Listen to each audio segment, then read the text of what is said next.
En los primeros siglos de nuestra era, el cristianismo primitivo no se vivía en grandes catedrales, sino en la clandestinidad de un imperio romano complejo y a menudo hostil. Al carecer de templos oficiales y enfrentar una persecución constante, la fe encontró su hogar, literalmente, en las casas particulares, conocidas como Domus Ecclesiae. Estos espacios no fueron solo refugios temporales, fueron el verdadero laboratorio donde se forjó la identidad de los primeros cristianos. La arquitectura de la casa romana resultó ser de gran utilidad. Espacios como el triclinium o comedor y el atrio se adaptaban con facilidad para las reuniones, mientras que el patio interior servía como el corazón que conectaba cada rincón de esta parroquia doméstica. Pero detrás de esta logística había un simbolismo revolucionario. Mientras que en el mundo romano los banquetes se servían para marcar quién era superior, en la Domus Ecclesiae la mesa se transformaba en altar. Allí, amos y esclavos compartían la fracción del pan en una mesa que era signo de absoluta igualdad y fraternidad. Esta casa-iglesia era un centro de vida vibrante y multifuncional. No solo se celebraba la liturgia y los antecedentes de la Eucaristía, sino que era el aula de catequesis donde se transmitían las enseñanzas de los apóstoles. Era, además, un refugio de solidaridad y hospitalidad donde los bienes se repartían para que nadie pasara hambre y los viajeros perseguidos encontraran un techo seguro. El ejemplo más fascinante de esta realidad nos la dio la arqueología en Dura Europos, Siria. Esta casa-iglesia del año 232 quedó sepultada por una muralla durante un asedio, conservándose casi intacta para la historia. En su interior, los hallazgos fueron asombrosos. Un salón de asambleas con capacidad para 70 personas, un patio central y un baptisterio, decorado con escenas bíblicas,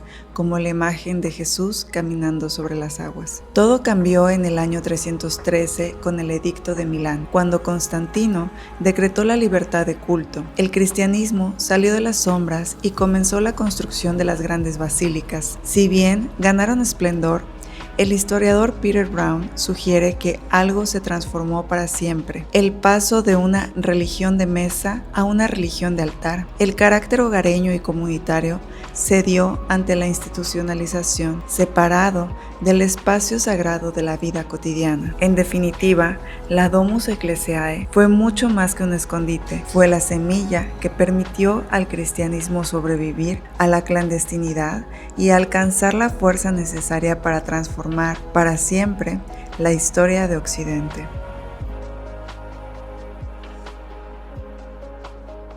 La palabra griega koinonia puede traducirse simplemente como comunión o participación, pero en el seno de las primeras comunidades cristianas, este término adquirió una dimensión mucho más profunda. Describía un estilo de vida compartido que no solamente transformaba las relaciones humanas, sino que desafiaba las estructuras mismas del Imperio Romano. Los cristianos comenzaron a reconocerse como miembros de una familia espiritual, donde cada persona poseía un valor y una dignidad intrínsecos. San Juan captura esta esencia en su primera carta al anunciar que lo visto y oído se compartía para que todos tuvieran comunión. Una comunión que era vertical con el Padre y con su Hijo Jesucristo, pero que se volvía horizontal entre los creyentes. Así se creó un vínculo inseparable entre la experiencia espiritual y la realidad social. Uno de los rasgos más tangibles de esta identidad fue lo que hoy podemos llamar una economía de confianza, la comunión de los bienes. Según los Hechos de los Apóstoles, todos los creyentes estaban juntos y tenían en común todas las cosas, vendiendo sus propiedades para repartir el fruto según las necesidades de cada uno. Lejos de ser una imposición, esta era una respuesta voluntaria a su nueva identidad. Esta red de apoyo convertía los excedentes individuales en una seguridad colectiva, garantizando la supervivencia del grupo frente a la persecución. Más que una simple limosna, era una inversión en la resiliencia resiliencia del grupo, basada en la convicción de que el bienestar del otro era inseparable del propio. En estas comunidades, las viudas y los huérfanos encontraban sustento y un lugar de pertenencia. Los enfermos recibían cuidados incluso cuando la sociedad los abandonaba por temor al contagio, y los extranjeros eran acogidos a través de las redes de hospitalidad que unían ciudades lejanas. Pero quizás el aspecto más revolucionario de la coinonía fue su capacidad para derrumbar los muros sociales más rígidos de la época. En la intimidad de estas comunidades, amos y esclavos compartían la misma mesa y se llamaban hermanos. Judíos y gentiles, separados por siglos de leyes de pureza, lograban convivir bajo una identidad común, mientras hombres y mujeres participaban juntos en la vida comunitaria, algo impensable en los espacios romanos tradicionales. Como bien exhortaba San Pablo en su carta a los filipenses, el mandato no era buscar el interés propio, sino el de los demás. Esta instrucción transformó la vida diaria en un acto de servicio mutuo, convirtiendo la mesa y el hogar en los espacios más revolucionarios del imperio. Si la koinonía era el alma de la comunidad, el ágape era su expresión más tangible y cotidiana. Aunque el término griego se traduce como amor, en su forma más desinteresada y universal, para los primeros cristianos no era solo un concepto teológico, sino una práctica concreta, una comida comunitaria que encarnaba la fraternidad y la solidaridad entre los creyentes. El ágape era una cena sencilla donde cada miembro aportaba lo que podía y donde el verdadero centro no residía en la abundancia de los alimentos, sino en el gesto radical de compartir. Esta práctica era de hecho una prolongación de la Eucaristía. Tras la fracción del pan, la comunidad permanecía unida en torno a la mesa, entrelazando la unión espiritual con la vida cotidiana. En el contexto del Imperio Romano, donde los banquetes eran el escenario perfecto para reafirmar las jerarquías y la diferencia de clases, el ágape llegó para derribarlas. Bajo este techo, todos comían juntos sin distinción de género, clase o condición. Era el cumplimiento visible del mandato de Pablo en su carta a los romanos. Recíbanse unos a otros como Cristo los recibió. Así, en la mesa cristiana, amos y esclavos, judíos y gentiles, compartían el mismo pan en un acto de igualdad que resultaba escandaloso para su época. Pero el impacto del ágape trascendía los muros del hogar. En un imperio marcado por la desigualdad, este sistema se convirtió en un testimonio social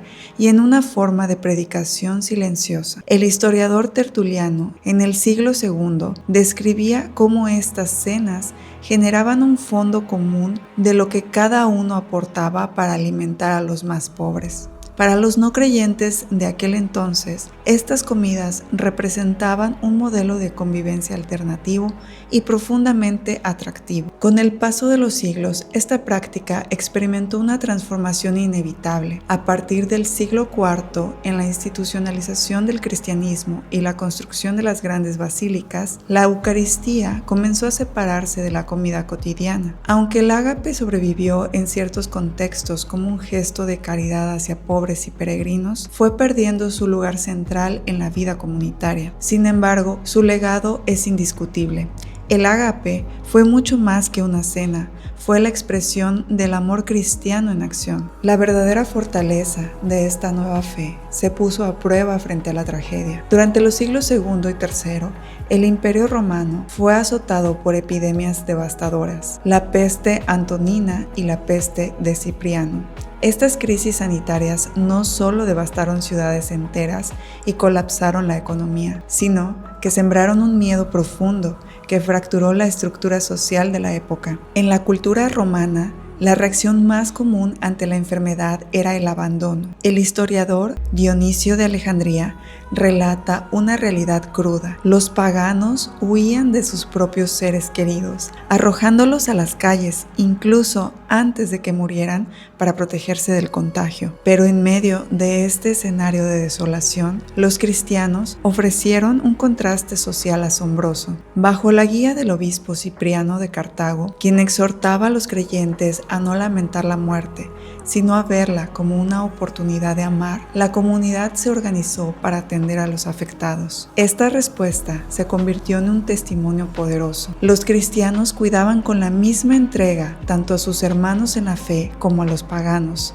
creando una red de protección social en un mundo que carecía de sistemas de salud o asistencia pública. Para las viudas, los huérfanos y los pobres, la iglesia no era solo un lugar oculto, sino un refugio de pertenencia y sustento. El impacto de esta actitud fue decisivo para el futuro del cristianismo. El historiador Rodney Stark sugiere que la tasa de sobrevivencia entre los cristianos era notablemente mayor gracias a cuidados tan básicos como el agua, el alimento y la compañía. Mientras el imperio se debilitaba bajo el peso del miedo y la jerarquía, la iglesia se fortalecía mediante una revolución silenciosa basada en la fraternidad. La solidaridad en tiempos de crisis se convirtió en el motor de su expansión, demostrando que la verdadera resiliencia no residía en el poder militar, sino en la capacidad de cuidar al otro. El modelo de vida desarrollado por estas primeras comunidades no fue un fenómeno pasajero, fueron los cimientos sobre el cual se transformó el mundo antiguo. En un imperio marcado por la desigualdad y la violencia, estas pequeñas agrupaciones ofrecieron una alternativa radical, una sociedad cimentada en la dignidad compartida. Su legado se manifestó en todos los niveles. En lo espiritual, convirtieron la fe en una experiencia comunitaria, donde la oración y la Eucaristía reforzaban una identidad común. En lo social y cultural, crearon un sistema de apoyo para los más vulnerables y derribaron barreras de clase, género y etnia que parecían inamovibles. Históricamente, su resiliencia les permitió no solo sobrevivir a la persecución, sino convertirse en la fuerza transformadora de la civilización occidental. Hoy, siglos después, su ejemplo sigue siendo una fuente de inspiración. En un mundo que enfrenta nuevas crisis económicas, sociales, ambientales, la memoria de aquellas comunidades nos recuerda que la verdadera fortaleza no se halla en la riqueza, sino en la capacidad de vivir en comunión. La koinonia, el ágape y la vida en las Domus Ecclesiae fueron mucho más que prácticas religiosas, fueron las semillas de una nueva humanidad, un legado que hoy continúa desafiando a cada generación a transformar la fe en acción y a convertir la solidaridad en el corazón de la vida social.